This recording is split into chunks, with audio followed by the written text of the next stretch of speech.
Hi, my name is Sarah Gilbert, and I'm a licensed clinical social worker in private practice in Manchester, Connecticut.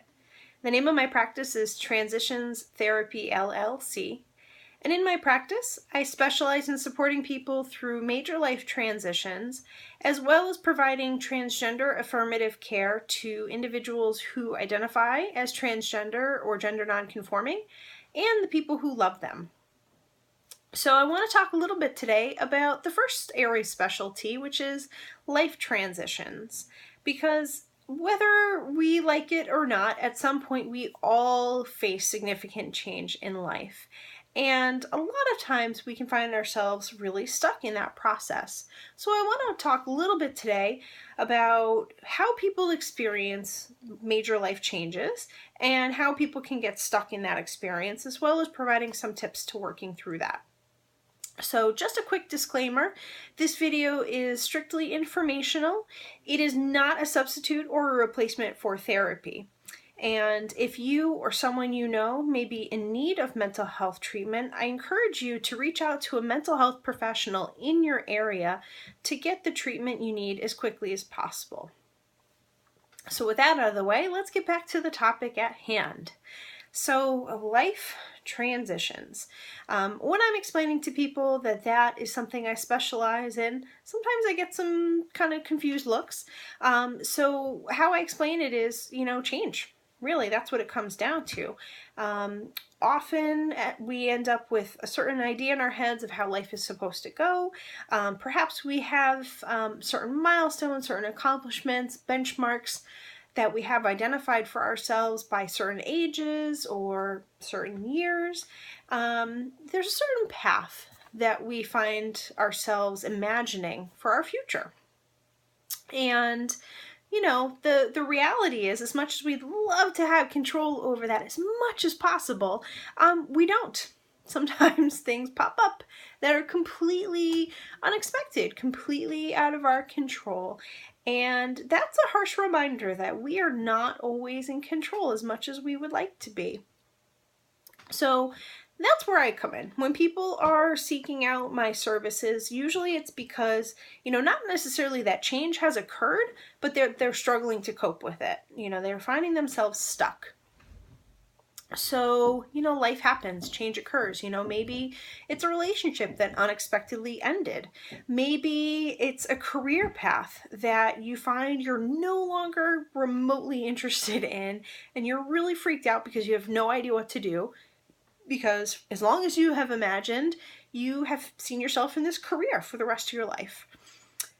Or maybe it's a medical diagnosis that you suddenly gotten, and, it will forever change the course of your life. It will totally erase however you thought your life would be at this certain point in time. So people come to me when they're feeling stuck.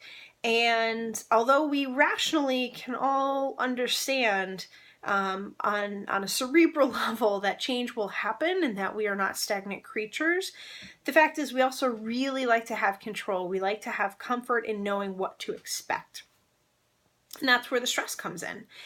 So in my experience as a therapist, I see people typically being stuck in life transitions with one of two responses. Either they are feeling panicked and paralyzed. So, especially if this was a change that was completely unexpected, people may be finding themselves thinking, oh my God, I don't know what to do. I never thought this would happen to me. I have no control over this situation. Therefore, I have no control over anything, and my life is a complete mess.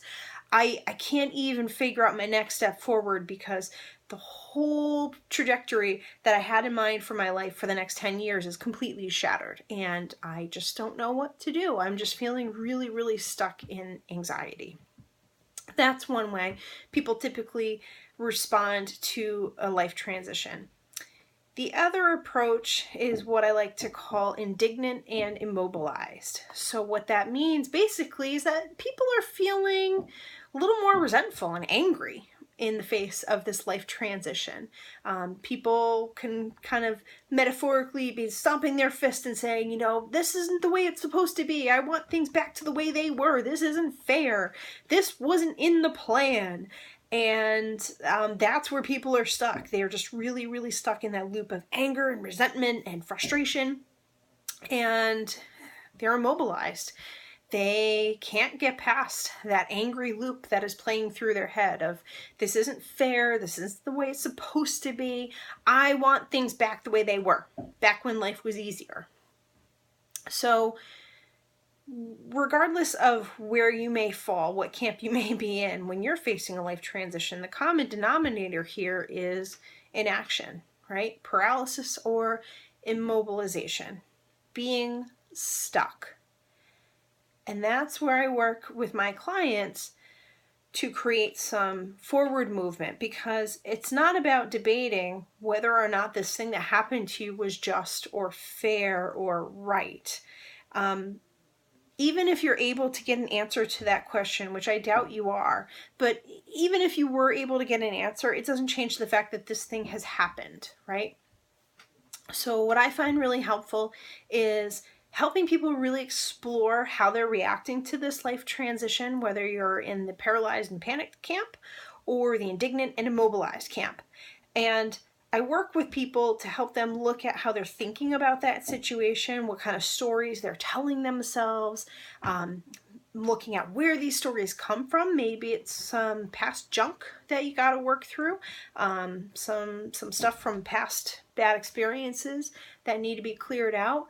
And I give people a space to really honestly face those stories and check them out, and question those stories and look at, are those really true? Do I know for sure that this is a story that is based in fact, that is helping me? Or is it holding me back? And usually within that work, when people are brave enough and willing to kind of explore that and be honest about how they're thinking about it, that's where some shifts can happen. That's where people can say, okay, you know what, this isn't fair. I'm just going to say it's not fair. It shouldn't have happened to me, but it happened. And so here's what I'm going to do about it. Here's some steps I'm going to take to move forward. I'm going to focus on what's in my control. And this is how I'm going to grow from this experience. So that's the work that I love to do. I really get excited when I see people make that shift and have those ahas and say, you know what, that's the way I'm thinking, or that's the story I've been telling myself, but it's kind of crap. It's not based in fact, and it's totally not serving me, so I'm going to let that story go. I'm going to move forward and change what I can. And I get really excited that I get an opportunity to see people witnessing that, experiencing that. I feel really lucky that I get to witness that change. So life transitions happens, whether we like it or not, whether we expect it or not. And it's helpful to look at how we're reacting to it and figure out ways to move forward. So I hope that that's been helpful for you. Again, my name is Sarah Gilbert with Transitions Therapy, LLC. If you'd like more information about the work that I do in my practice, please visit my website, which is transitionstherapyllc.com. And I hope you all have a great day. Bye.